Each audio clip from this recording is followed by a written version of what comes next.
Bonjour la famille et j'espère que vous allez bien. Une fois de plus, soyez les bienvenus sur votre page YouTube, Canal Augustin Info. Sur cette page, nous accompagnons un potentiel immigrant à mieux s'intégrer dans la société américaine. Qu'est-ce que nous faisons? Nous allons sur le terrain, nous faisons les sondages, nous obtenons un certain nombre d'informations et nous faisons des vidéos pour tenir informés les candidats intéressés par l'immigration américaine. S'il vous plaît, si vous êtes nouveau sur cette page, veuillez liker la vidéo, faites un commentaire et partagez cette vidéo à vos proches. Pour ceux qui ne me connaissent pas encore, moi c'est Augustin.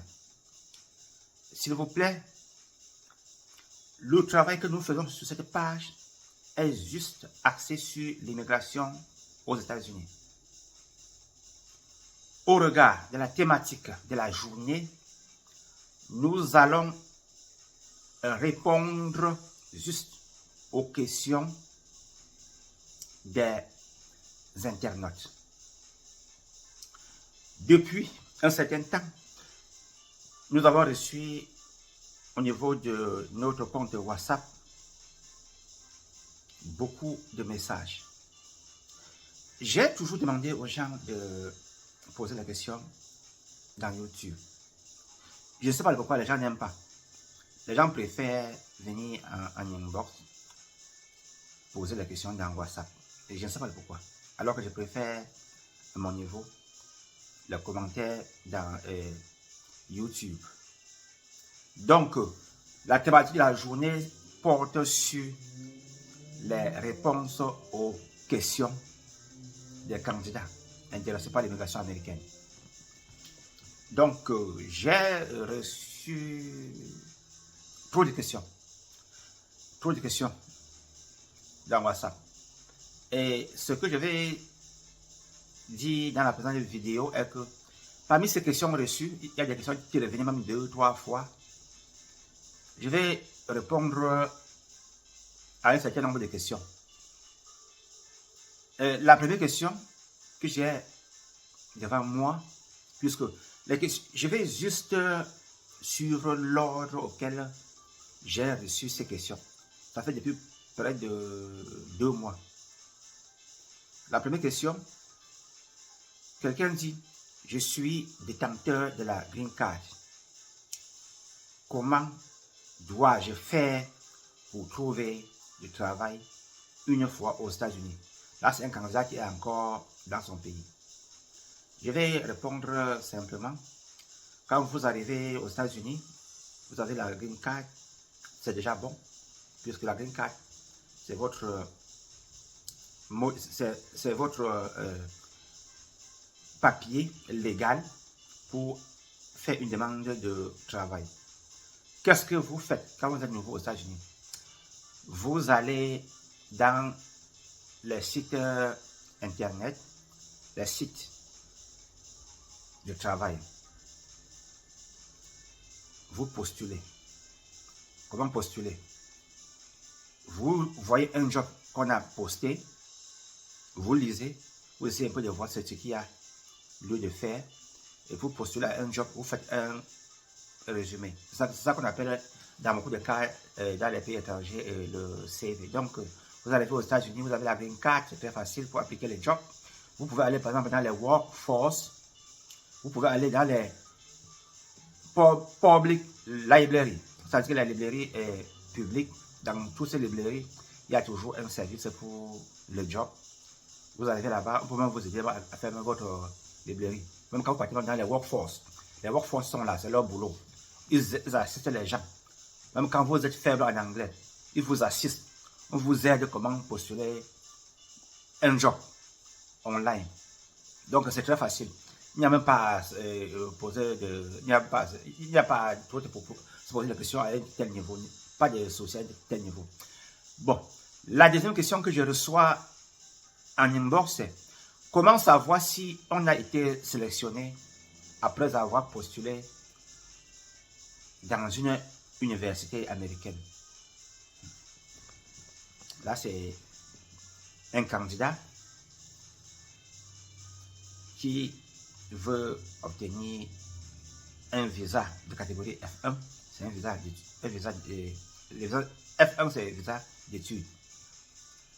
Vous avez postulé online dans une université américaine. Comment faire pour savoir que vous avez que votre dossier retient l'attention du jury? La seule chose que vous faites, c'est juste de vérifier votre adresse email, puisque le plus souvent, quand vous appliquez pour une université américaine, vous allez dans le site de l'université en question, vous créez votre compte. Toute communication se passe autour de ce compte. Parce qu'en créant le compte, on a besoin de votre nom, de votre numéro de téléphone et de votre email. Toute la communication se passe autour de là. Pour savoir que votre dossier a marché, parce qu'il y a beaucoup de candidats, les meilleurs sont sélectionnés. Pour savoir que vous êtes sélectionné, l'université en question doit vous donner le formulaire I-20. I-20. C'est ça que l'on recherche le plus. C'est ça que les gens recherchent quand ils postulent dans une université américaine. Parce que si vous ne recevez pas les I-20, ne faites rien. Ça veut dire que ne vous a pas pris. Parce que c'est ce formulaire-là que vous aurez à utiliser pour faire la demande de visa. En remplaçant votre DS, la DS, c'est ce I-20-là qui est le papier le plus important. C'est ça qui est la liaison entre vous et l'université. Et à côté de ça, il faut aussi payer les frais civiques, puisque au niveau de la DS, il y a tout un tas de documents. Donc, en fait, c'est un peu ça là. Je ne vais pas trop loin. Je réponds juste à la question. Bon, la troisième question, à mon niveau, c'est est-ce que l'école primaire est gratuite aux États-Unis? La question, c'est oui et non. Le plus souvent aux États-Unis, quel que soit là où vous habitez, vous avez les enfants, il y a toujours les écoles publiques. Globalement parlant, c'est gratuit. Certains enfants, en fonction des revenus des parents, au niveau de l'établissement, peuvent payer une petite somme juste pour la nourriture. Mais la plupart des enfants, le repas est gratuit. Et non, pourquoi? Il y a aussi des écoles primaires, bref, c'est privé. Comme c'est privé, ça veut dire que vous devez débourser de l'argent. Donc, ça dépend de vous. Si vous voulez envoyer l'enfant au privé, vous avez l'opportunité, ou bien au public. Bon, la quatrième question, c'est quoi la procédure administrative? Pour ceux qui sont abonnés sur cette page, j'avais fait une vidéo sur la procédure administrative PA. PA, c'est quoi? Par exemple, vous êtes un candidat intéressé par l'immigration aux États-Unis. Vous faites l'application, vous déposez le dossier, on étudie tout jusqu'à la fin, et puis on vous sollicite pour l'interview. Arrivé à l'interview, après l'échange entre vous et l'officier consulaire, il peut s'avérer qu'à la fin de votre entretien, l'officier consulaire vous donne un formulaire de plus. On vous donne un papier, en fait un papier de plus. Et ça veut dire que votre dossier nécessite encore une étude approfondie. Il y a des choses auxquelles il faut vérifier dans votre dossier. Un papier peut manquer. Il peut y avoir quelque chose auquel l'officier consulaire, le jury ne parvient pas à bien vous comprendre. Dans ce cas, on vous met en position administrative. Position PA. S'il vous plaît, cette position PA n'est pas bonne. Par exemple, si vous avez par exemple un dossier dans le cadre de la loterie américaine et que l'on vous met en position PA et que l'année fiscale aux États-Unis tend déjà vers la fin, ça veut dire que le programme de la loterie des réinvestissements tend probablement déjà vers la fin. Si en clôturant l'année fiscale aux États-Unis, vous êtes toujours en position PA, on ne vous a pas encore appelé, ça veut déjà dire qu'en principe, vous avez échoué. Parce que quand l'année fiscale finit, en grosso modo, il faut clôturer tous les dossiers. C'est un peu ça. Bon, la question suivante que j'ai devant moi, c'est la 5e question. C'est critère pour te retirer la nationalité américaine. Le même candidat veut aussi le même critère pour la déportation. Bon, comment est-ce qu'on peut vous retirer la nationalité américaine? Je vais devoir commencer par dire que quand vous avez la green card, ça ne veut pas dire que vous aurez la nationalité. Vous pouvez avoir la green card, on vous retire cela. Quand vous faites ce n'est pas aux États-Unis. Bon, pour vous retirer la nationalité, ça veut dire que par exemple, vous avez commis quelque chose qui est très grave. Vous avez par exemple trahi l'État américain. Vous pouvez avoir la nationalité américaine et puis vous trahissez un certain nombre de secrets d'État auprès d'un État étranger. Ou bien par exemple, vous êtes dans, je ne sais pas, citoyen américain et puis de manière en cachette, vous servez aussi l'armée d'un pays étranger. Ça, c'est des motifs très graves. À vous, c'est des motifs, par exemple, on vous retire la nationalité. Bon, la personne voulait aussi savoir quand est-ce qu'on peut déporter une personne. On vous déporte quand vous avez, par exemple, un détenteur de la green card et vous avez commis une faute très grave aux États-Unis. Très grave. Si par exemple, vous n'êtes pas encore citoyen et puis vous faites par exemple le viol, vous faites par exemple dans des trucs comme le trafic de drogue, on vous voit par exemple faire, je ne sais pas, n'importe quoi dans les stupéfiants, vous bagarrez, vous faites on appelle ça le shoplifting, c'est-à-dire que vous partez au magasin, dans un magasin quelconque, les gens sont en train de vous voyez, les gens sont au magasin, on prend les articles, on s'en va à la caisse, on s'aligne, on paye, vous prenez l'article, vous mettez dans la poche, ça qu'on appelle le shoplifting. C'est un motif très grave aux États-Unis. Ou bien aussi, vous pouvez aussi harceler une personne. On voit que vous êtes habitué à harceler les gens.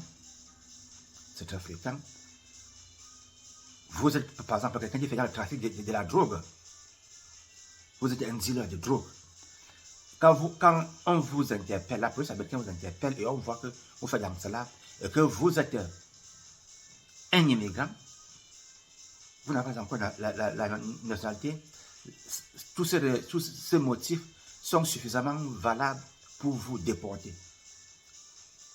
Bon, la prochaine question que j'ai devant moi, la personne dit, je suis aux USA depuis pratiquement 2 ans, avec la green card. Comment faire pour venir mes enfants? Ça, c'est une très bonne question. Cette question fait partie du regroupement familial. Comment est-ce que ça se passe?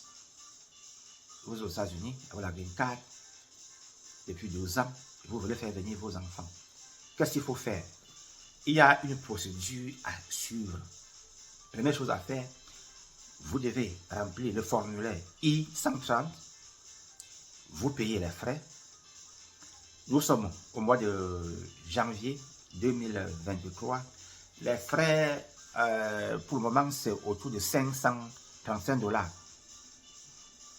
$. Il est possible que au mois d'avril, les frais d'immigration passent à la hausse. C'est déjà à la une. Donc, première chose à faire, formulaire I-130, vous soumettez, vous attendez la réponse. Si l'immigration voit que le dossier soumis est incomplet, on vous envoie un courrier, vous complétez. Dès que l'immigration juge que le dossier est recevable, alors qu'est-ce qui se passe? On va maintenant vous demander de passer à l'étape suivante. Il faut remplir maintenant la DS 260, vous payez les frais. Et quand vous faites cela, maintenant, après un certain temps, l'immigration vous envoie encore une note pour dire, pour le moment, l'ambassade dans votre pays aura à vous notifier dès qu'il y aura une position. Donc, vous payez les frais, vous attendez. Quand il y a une place disponible au niveau de l'ambassade dans votre pays, alors on vous notifie le jour et l'heure. Vous passez faire l'interview. Avant l'interview, qu'est-ce qu'il faut faire? Il faut faire le dossier médical. Vous faites le dossier médical, on vous donne le plus souvent un courrier soupli fermé, vous n'ouvrez pas. En allant en interview, vous allez avec ça. Donc, ça, c'est la procédure globale pour faire venir une personne, pour faire venir votre enfant. Ça peut prendre à peu près un truc comme 11 mois à 14 mois. Puisque pour certains gens, c'est un peu rapide. Pour certains gens, c'est plus lent. Ça dépend de ce qui est dans votre dossier.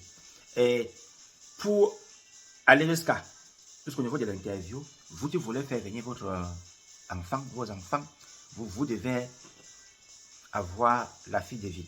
Donc, je vais m'expliquer. À l'interview, on doit voir les taxes que vous avez fait aux États-Unis pendant les 2 dernières années. Et aussi avec un papier que l'on colle souvent à côté de ça. On appelle ça le W2, W2 en anglais. Donc, c'est quand l'immigration étudie ce dossier-là, ce papier en question. On appelle ça le formulaire I-864. C'est ça qui permet de voir l'adresse du candidat, là où le candidat travaille, et ce qu'il gagne. Quand vous êtes un candidat voulant faire venir votre membre de famille. Si cela ne donne pas, alors vos enfants n'arriveront pas aux États-Unis. Bon, la prochaine question que je vois encore, y a-t-il des bourses d'études gratuites aux États-Unis? Oui, il y en a. Par exemple, pour ceux qui sont abonnés sur ma page YouTube, j'ai fait dernièrement, j'ai fait une vidéo, ça portait sur la bourse Fulbright. Fulbright, c'est en principe l'une des bourses les plus reconnues dans le monde entier. L'une des bourses les plus solides, puisque si vous parvenez à réussir la bourse Fulbright, à partir de votre pays, il supporte tous les frais de vos études, du début jusqu'à la fin. Le billet d'avion, l'hébergement aux États-Unis, même à la fin de chaque mois, il y a même des allocations auxquelles on vous donne. Vous pouvez postuler par exemple à la bourse Fulbright. C'est un exemple de bourse aux États-Unis. La plupart des universités ont aussi des bourses, des programmes de bourse. C'est très facile. Si vous allez dans ma page YouTube, il y a des bourses. Vous pouvez voir les dossiers de bourse à postuler. La prochaine question que je vois aussi devant moi, la question d'un candidat. Le candidat dit, il est un candidat pour la loterie américaine. Et il a tout fait. Il est passé à l'interview.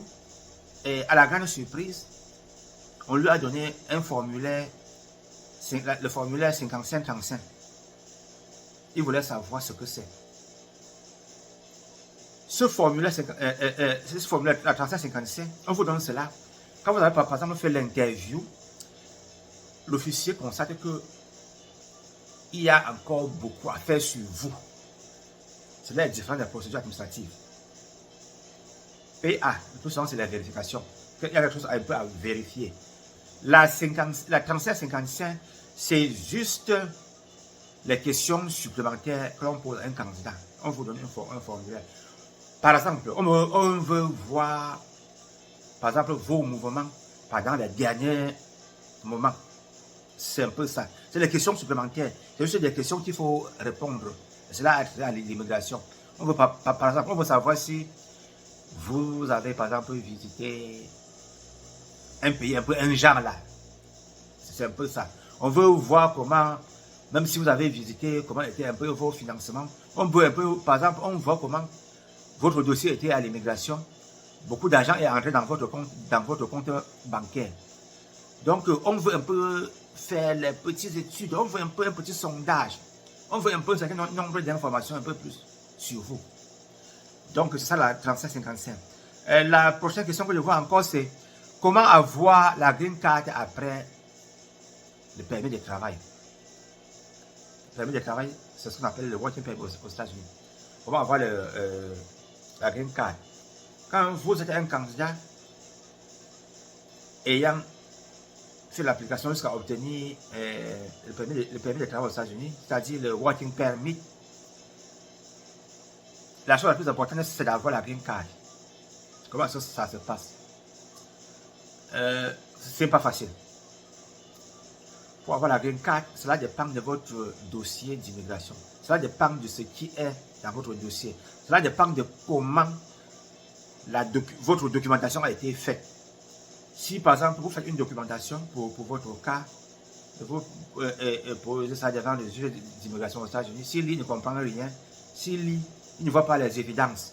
Par exemple, vous dites que dans votre pays, il y avait par exemple, je ne sais pas, un truc comme la marche d'un parti politique, et puis on vous a arrêté, on vous a amené, je ne sais pas, dans une brigade de gendarmerie, on vous a tapé.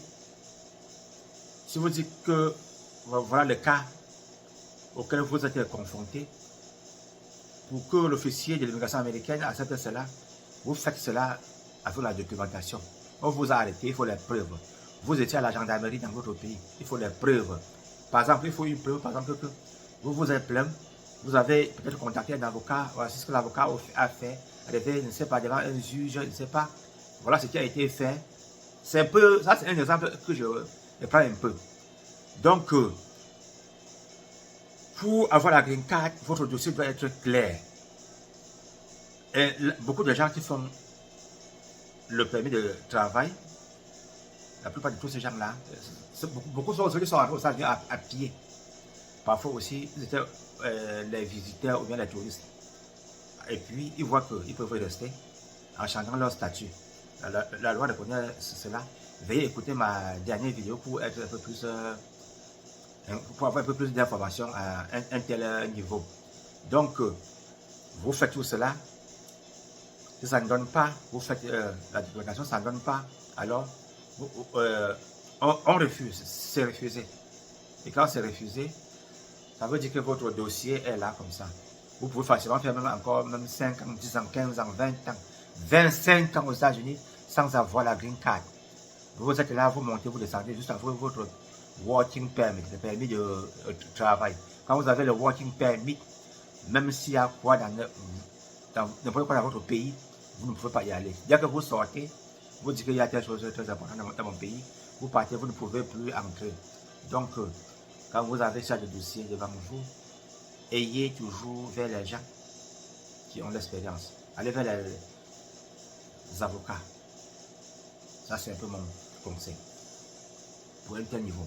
Bon, la suite encore, comment préparer sa retraite aux États-Unis? Je suppose que vous êtes aux États-Unis, vous travaillez, vous avez les papiers. Après un certain temps, vous serez fatigué et vous serez dans la contrainte d'aller en retraite.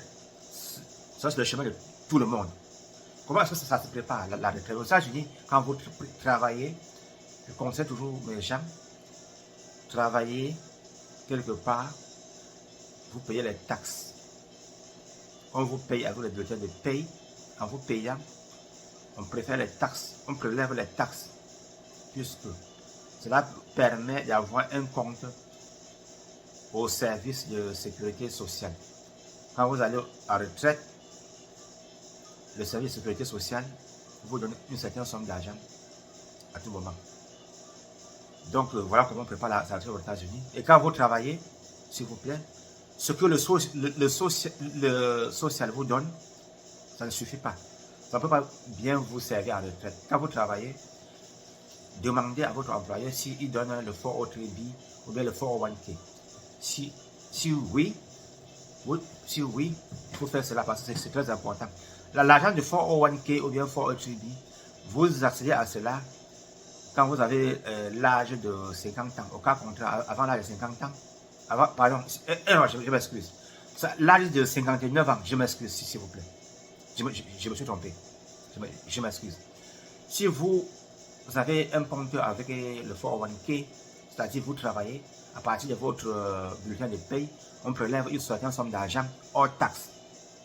Ça permet que vous gagnez. L'argent part dans votre compte, ça produit beaucoup.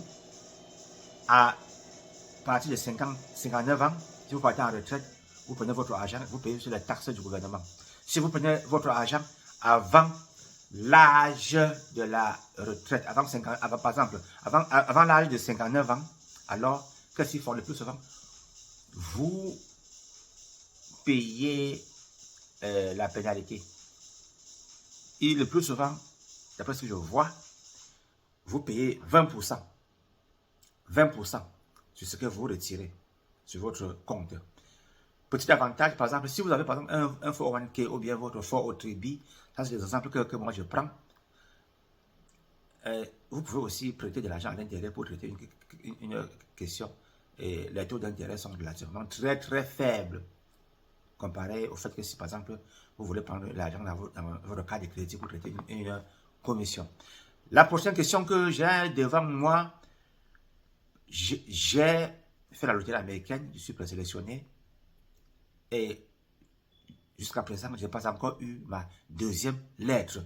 Ça, c'est la question d'un candidat. Question très importante. Il a joué à la loterie DV, il était présélectionné et puis il a soumis sa DS 260 dans les délais et il dit jusqu'à présent, il n'a pas encore reçu sa deuxième lettre qui lui permet d'aller à l'interview.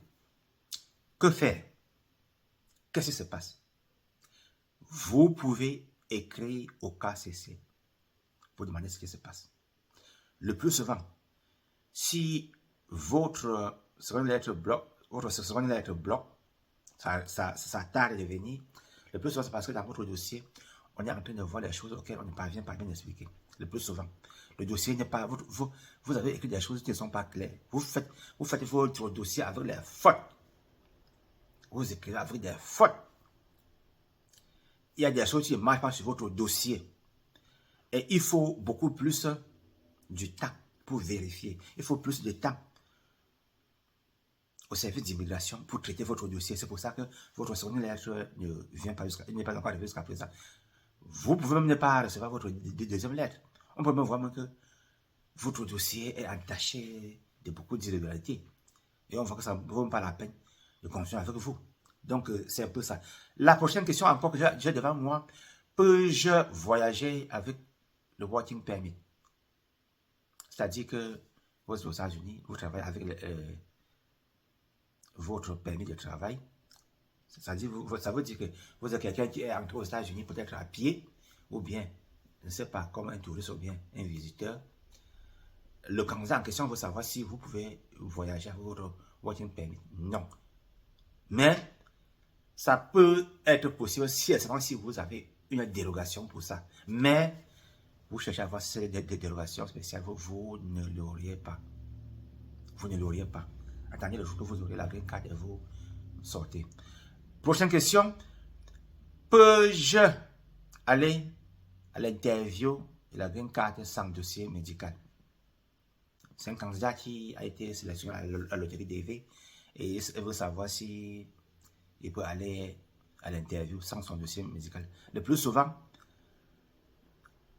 les gens sont au courant que le temps d'aller à l'interview est arrivé. Quand il se fait déjà très tard. Parfois, ils n'ont pas une information. Ils ont une information juste quelques jours avant le jour de l'interview. Et qu'est-ce qui se passe? Ils cherchent à contacter la clinique habilitée à s'occuper du dossier médical, puisqu'il faut prendre un rendez-vous et aller payer les frais. La clinique lui donne un rendez-vous. Et puis, le gars, je ne sais pas, le candidat constate que ce rendez-vous auquel il reçoit sera après son interview. Ça peut être possible parce que souvent, le cabinet médical souvent a trop de candidats. Donc, quand un cas est pareil, levez-vous, n'appelez pas au téléphone, allez au cabinet en question, vous cherchez à causer avec le responsable. Expliquez-lui que vous avez l'interview peut-être dans 3 jours et vous voulez vraiment que l'on expédie votre dossier médical. Donc, c'est un peu ça. La prochaine question que je vois encore, c'est comment obtenir son permis de travail. Le permis de travail. S'il vous plaît, pour cette question, s'il vous plaît, référez-vous à l'une de mes dernières vidéos dans ma page YouTube, Canal Obicien Info. Vous aurez la réponse. Autre question, y a-t-il le loyer moins cher aux États-Unis? Oui, il y en a, bien sûr. Ça, c'est classe par classe. Vous avez, par exemple, il y a des applications pour appliquer pour le loyer. Il y a, par exemple, dans chaque ville, vous pouvez aller, il y a toujours un endroit, vous partez là-bas, vous appliquez pour le logement. C'est par exemple le logement social, vous partez, vous appliquez. Il y a ça, chaque ville a ce programme. Le plus souvent, il y a certains loyers auxquels on doit prendre votre revenu et puis on vous dit ce que vous aurez à payer comme un loyer. Ça veut dire que le plus souvent, si votre revenu augmente, et puis alors, ils augmentent aussi votre loyer. C'est un peu ça. Autre question, quel est le meilleur boulot pour les nouveaux aux États-Unis? Là, c'est un candidat aussi de la loterie. La question est aussi valable pour même un candidat qui a aussi le permis de travail. Quels sont les premiers boulots? Le plus souvent, les premiers boulots pour les immigrants, comme moi, les premiers boulots, c'est des boulots auxquels il faut travailler en station de bourse. C'est des boulots en principe comme je ne sais pas, dans les magasins de commerce. Je veux parler de supermarchés, travail dans les entrepôts. Vous pouvez par exemple travailler, je ne sais pas, dans les endroits comme les Amazon comme ça. Puisque la plupart de tous ce boulot-là, ça nécessite de la force. Vous avez besoin de la force pour porter les choses. Beaucoup d'immigrants, beaucoup de nouveaux chargent les camions. Ils déchargent aussi les camions. Donc, le plus souvent, on travaille à la chaîne. Moi-même aussi, je suis passé par là. Beaucoup travaillent que dans des entrepôts. Ça, c'est la plupart des boulots qui sont le plus sollicités par les nouveaux. Le travail du supermarché, vous classez les choses dans les rayons. Même ceux qui ne sont pas, je ne sais pas, habitués à la langue anglaise, à un certain niveau, il y a toujours leur compte. Par exemple, moi-même, quand j'étais nouveau, je n'étais pas bon en anglais. Je suis clair. J'avais travaillé quelque part. Parfois, on travaille à la chaîne. C'est un peu ça. Travailler à la chaîne, s'il vous plaît, il faut être solide. C'est un peu ça. Et puis, prochaine question que je vois encore, comment savoir si on a été sélectionné à la loterie DV?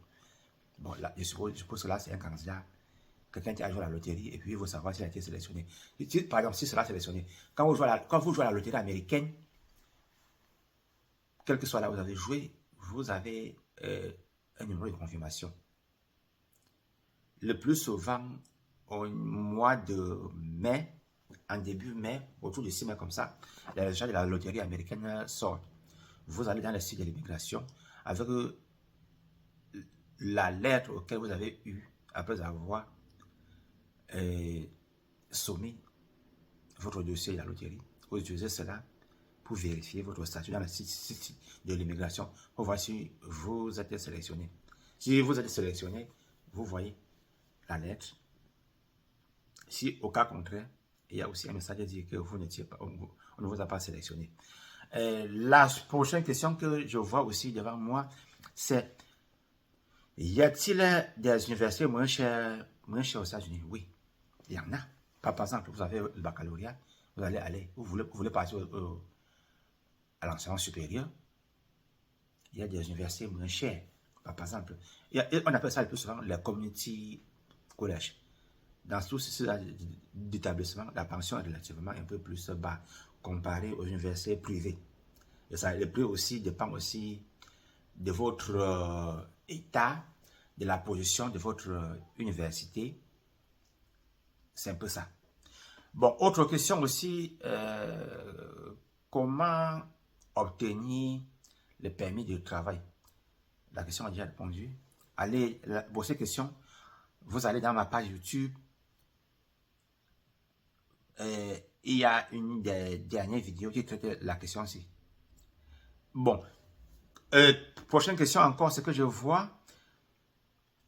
Quels sont les documents nécessaires pour l'interview dans le cadre d'un dossier de visa pour les États-Unis? Le candidat veut savoir les papiers auxquels un potentiel candidat qui va aller étudier aux États-Unis doit avoir. Qu'est-ce qu'il faut? Les papiers. Si vous avez par exemple votre baccalauréat avec une bonne note, ou bien la licence, ou bien un master, vous voulez aller fréquenter aux États-Unis, les papiers les plus importants, puisque il faut postuler dans une université. Allez dans les sites, ou bien si vous ne connaissez pas, venez dans ma page YouTube, il y a des universités, il y a des, je ne sais pas, des programmes de bourse. Vous voyez, vous pouvez par exemple choisir une de ces établissements et puis vous postulez. Que si vous avez besoin votre diplôme dans votre pays, vous avez besoin également de la I-20. Vous appelez ça I-20 ou bien I-20 en anglais. Vous avez besoin de ça parce que c'est quand vous avez les I-20 que vous continuez votre dossier. Sans les I-20, vous ne pouvez rien faire. Quand vous avez les I-20, il faut maintenant partir dans le site de l'ambassade de votre pays. Vous cherchez à faire une interview. Donc, vous cherchez, je ne sais pas, vous programmez votre interview. Il y a ils appellent ça en anglais les slots, c'est-à-dire les parties. Par exemple, entre le 1er et le 30, il y a des parties que vous allez voir, c'est déjà occupé, des parties non occupées. Ce sont ces parties non occupées là, ils appellent ça en anglais les slots. Vous choisissez là où ça vous arrange. Et puis, pour l'interview, la question porte sur le document. Il faut avoir vos diplômes, il faut avoir, c'est tout un tas de trucs. Il faut la preuve que vous allez aux États-Unis pour fréquenter et puis vous rentrez. Il faut prouver qu'il doit supporter vos frais d'études. Parce qu'aux États-Unis, l'université coûte extrêmement cher. Et puis aussi, vous devez aussi avoir un passeport valide. C'est un peu ça. Sans oublier que votre acte de naissance, votre carte d'identité, c'est un peu ça. Vous avez aussi besoin de votre, ça c'est un document très très important, vous devez prouver qu'aux États-Unis, vous aurez à payer la pension, puisque l'université, comme l'université est très chère, s'il vous plaît, il faut prouver la source du financement de l'argent qui se trouve dans votre compte bancaire. C'est ça que l'officier consulaire doit voir. On doit voir comment l'argent entre dans le compte bancaire auquel vous avez utilisé, vous aurez utilisé aux États-Unis. On doit savoir qui a ce compte, comment la personne fait pour avoir de l'argent qui entre dans ce compte. C'est comme ça qu'eux ils font. S'il vous plaît, ne me posez pas la question que pourquoi on fait cela. Non, ça c'est, je ne sais pas, ça c'est ce que le système américain dit. C'est un peu ça. La prochaine question, est-ce que l'Internet est moins cher aux États-Unis? Oui, oui. Partout où vous êtes, il y a des compagnies qui sont dans le service d'Internet. Par exemple, en fonction de votre revenu, de votre salaire, vous pouvez par exemple appliquer pour un programme pour payer votre facture d'Internet à un prix un peu plus bas. C'est un peu ça. Et une autre question encore, qui a la qualification pour donner une lettre d'invitation à un candidat? Je suppose que vous voulez par exemple visiter les États-Unis et puis